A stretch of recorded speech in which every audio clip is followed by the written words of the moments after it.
Metre क्या, it is an instrument which is use to measure the DC current in the circuit. ठीक है ना। AC में use नहीं हो पाएंगे, एसी के अलग होते हैं, hot wire ammeter, hot wire volt meter, वो अपन एसी में देखेंगे। ठीक है ना। ये सब डीसी के लिए अमीटर बोलते हैं, केवल जो डीसी को मेजर करने के लिए यूज होता है। Ammeter is connected in series, series में कनेक्ट होगा हमेशा। तो आपको जैसे ए से बी में करंट लगानी है, तो ए से बी में काट के आपने मीटर लगा दिया उसमें। ठीक है। तो जहाँ ई बाई आर चल रही थी, आप मेजर कर रहे हैं ई अपॉन आर प्लस ए। तो अगर कोई पूछे कि रीडिंग जो होगी अमीटर की, वो हमेशा एक्चुअल रीडिंग से कुछ कम ही होती है। ठीक है ना। Reading of ammeter is less than the actual value, जो होनी चाहिए मेजर करनी थी आपको, उससे कम है। तो अगर आई डैश इक्वल्स टू आई करना आप चाहते हैं कि नहीं, जो आई डैश आ रहा है वो एकदम आई के बराबर ही आ जाए, तो एक सिचुएशन में आ सकता है कि अमीटर का रेजिस्टेंस ही जीरो। ठीक है ना। But resistance of an ideal ammeter हम क्या बोलेंगे, इसलिए जीरो बोलेंगे। ठीक है ना। तो रेजिस्टेंस ऑफ आइडियल अमीटर कितना होता है, जीरो होता है। Conversion of galvanometer into ammeter, तो I G of galvanometer is very small, so for converting it into ammeter of desired range capital I, अब देखो मैं इसको आईजी से रेंज से कैपिटल आई में कन्वर्ट कर दूं। ठीक है ना। समझ रहे हैं, इसकी रेंज जो आईजी पर मैक्सिमम डिफ्लेक्शन था, मैंने कहा उसको चेंज नहीं कर सकता, तो मैं अभी भी कह रहा हूँ मैं कैसे चेंज करूँ। ठीक है ना। अंदर तो आईजी पर ही मैक्सिमम डिफ्लेक्शन होगा, उसके अंदर तो आईजी ही जा सकती है, उससे ज्यादा जाने का तो मतलब ही नहीं, क्या फायदा। वो तो वहीं रुक जाएगा पॉइंटर, और कुछ नहीं होगा। ठीक है ना। एक्सट्रीम पोजीशन पे जाके फिर आप कितनी भी चलाते रहो, आगे कैसे जाएगा, नहीं जा सकता। ठीक है ना। बट ये रेंज फिर भी मैं इसकी बढ़ा दे रहा हूँ, क्यों बढ़ा दे रहा हूँ, ध्यान से देखिए। ठीक है। देखो, galvanometer can be converted into ammeter by connecting a small resistance R S in parallel to galvanometer which is called shunt resistance. तो ये आपका था गैल्वेनोमीटर, इसके पैरेलल में मैंने आर एस कनेक्ट कर दिया है। ठीक है ना। connecting a small resistance RS in parallel to the galvanometer which is called shunt resistance। ठीक है। तो इधर है आपकी IG, तो इसमें IG जा रही है, बट यहाँ पर आई जा सकती है ना बेटा, देखो अब यहाँ पर आई जाएगी क्योंकि थोड़ी सी बाईपास कर दी मैंने शंट रेजिस्टेंस। ये सिचुएशन है, गैल्वेनोमीटर में तो IG जा रही है। ठीक है ना। IG क्यों चला रहा हूँ, जिससे ये आई मेरे को मैक्सिमम मिल पाए। ठीक है ना। तो मैंने गैल्वेनोमीटर में तो IG मान ली। ठीक है ना। अब यहाँ पर ये इसकी रेंज डिसाइड होगी। ठीक है ना, क्योंकि पहले मैं हाँ बताइए। हाँ आईजी तो वही है बेटा, वो तो डिसाइड हो गया ना कि आईजी जिस पर की मैक्सिमम डिफ्लेक्शन है, बनते ही डिसाइड हो गया वो तो गैल्वेनोमीटर। ठीक है ना। तो ये मैक्सिमम डिफ्लेक्शन है यहाँ पर। बट यहाँ पर अब जो ये कैपिटल आई, ये पूरा एक डब्बा बन गया, इस डब्बे ये लगेगा सर्किट में, तो इस डब्बे के अंदर अब जो करंट मैक्स वो घुस रही है, जो कि वहां पर आईजी कर दे, वो इसकी रेंज होगी। क्योंकि मैं क्या करूंगा, अब इस capital I divided by number of divisions करूंगा लीस्ट काउंट करने के लिए। अब मैं IG upon number of division थोड़ी नहीं करूंगा, समझ रहे हैं इस चीज को आप। मैं इसकी जो number of least count decide करूंगा, किससे करूंगा, कैपिटल आई बाई एन से करूंगा। ठीक है। तो वो इसकी लीस्ट काउंट कहलाएगी, और रेंज क्या कहलाएगी, कैपिटल आई कहलाएगी। तो सिंगल डिवीजन कितना हो गया इसका, single division I by N बोलेगा, रेंज आई कहलाएगी, तो अपने आप ज्यादा हो गई।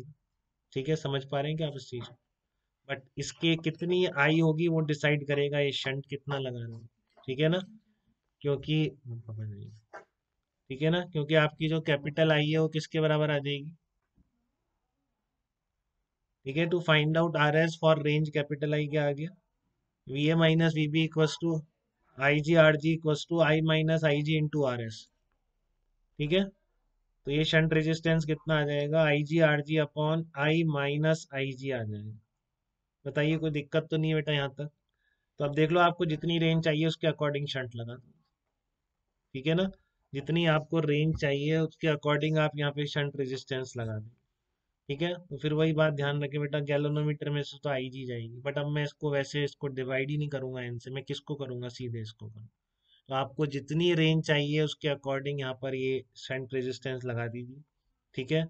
तो ये स्मॉल ही होगा तब भी आपकी रेंज बढ़ेगी, देखिए आप देख सकते हैं ये सब बातें।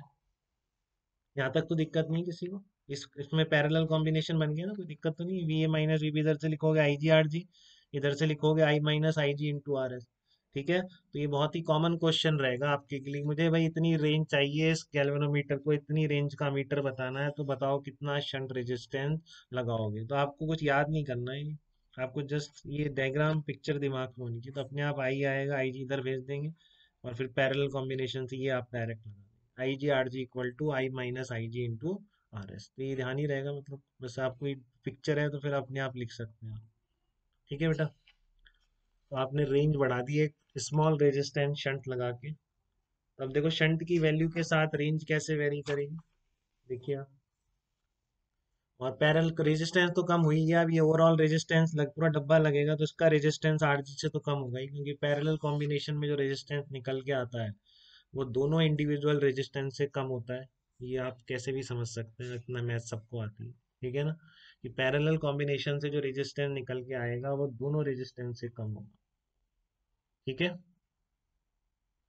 तो यहाँ से देखिए आपका आई इक्वल टू कितना आ गया, I G one plus R G upon R S, effect of R S on I. तो आर एस को कम करो यही आ रहा है आपका, उसी से निकाला है मैंने अभी जो पैरेलल कॉम्बिनेशन, आर एस जितना कम उतनी ज्यादा रही।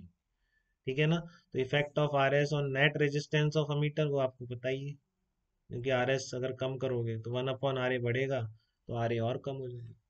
सो small value of shunt resistance R S increases range and decreases net resistance of ammeter, but as range is increased, अब जितनी ज्यादा रेंज कर दोगे, ठीक है ना, तो वैल्यू ऑफ सिंगल डिविजन्स भी तो इंक्रीज कर जाएगी अब। ठीक है, तो ऐसा भी नहीं कितनी भी रेंज कर दो, नहीं तो फिर क्या होगा, लीस्ट काउंट बेकार हो जाएगी।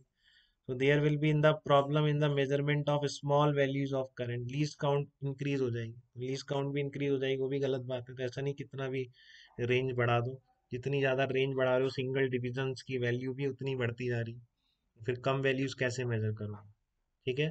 तो जितनी भी रिक्वायरमेंट होती है उसके अकॉर्डिंग ये small resistance shunt resistance galvanometer के पैरेलल में कनेक्ट कर देते हैं।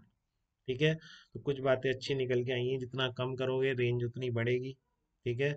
और जितना कम करोगे रेजिस्टेंस भी उतना ही कम होगा, तो कम से कम रखना अच्छा है, बट रेंज ज़्यादा बढ़ाना भी दिक्कत में कर देता है, क्योंकि फिर आपका लीस्ट काउंट बिगड़ जाती है, लीस्ट काउंट भी अच्छी होनी चाहिए इंस्ट्रूमेंट। ठीक है। तो यहाँ तक बेटा अमीटर से, गैल्वेनोमीटर से अमीटर कन्वर्जन में किसी को दिक्कत तो नहीं। ठीक है, बात क्लियर है। हाँ, तो अब 20 मिनट्स का ब्रेक ले लें, बस 20 मिनट्स का। ठीक है ना, एग्जैक्टली 8:30 हो रहे हैं, तो आप 8:50 पर आ जाइए बिल्कुल। ठीक है, थोड़ी देर किसी को ब्रेकफास्ट करना है, कुछ करना है, कर लो फटाफट जल्दी से। बट 8:50 पर वापस मैं शुरू कर दूँगा। ठीक है ना, फिर 10 पे वाइंड अप कर देंगे, फिर मुझे जाना ही होगा, तो 11 से फिर शुरू करेंगे, 1 घंटे के बाद ऑप्टिक शुरू करेंगे। ठीक है ना। रे ऑप्टिक अभी 10 दिन पढ़ लीजिए, पता है आपको ज़्यादा क्लासेस हो रही है, लेकिन सारा कोर्स मैक्सिमम वाइंड अप कर देंगे 10 दिन। ठीक है ना। तो फिर आपका रिवीजन और पढ़ने का आपका ही काम रह जाएगा। मैग्नेट बेटा मैं ऐसे ही पढ़ाना चाह रहा हूँ, मैग्नेट वो क्लास में बहुत दिक्कत हो जाएगी। ठीक है ना। यहाँ से बिल्कुल घुमाना हाथ वाथ ये एकदम बिल्कुल क्लियर हो जाएगा आपके, बहुत ज़्यादा उसमें विजुलाइजेशन सबसे ज़्यादा मैग्नेट में ही है, रोटेशन के बाद ये देख लो। ठीक है ना, तो किधर जा रहा है चार्ज, किधर जा रहा है, तो यहाँ से बहुत क्लियरली समझ में आ जाएगा, इसलिए इंटरफेस अपन कंटिन्यू रखेंगे एटलीस्ट मैग्नेट एंड तक, अर्थ मैग्नेटिज्म और वो सब भी बहुत ही अच्छी तरह समझ में आएगा। ठीक है ना। चलिए।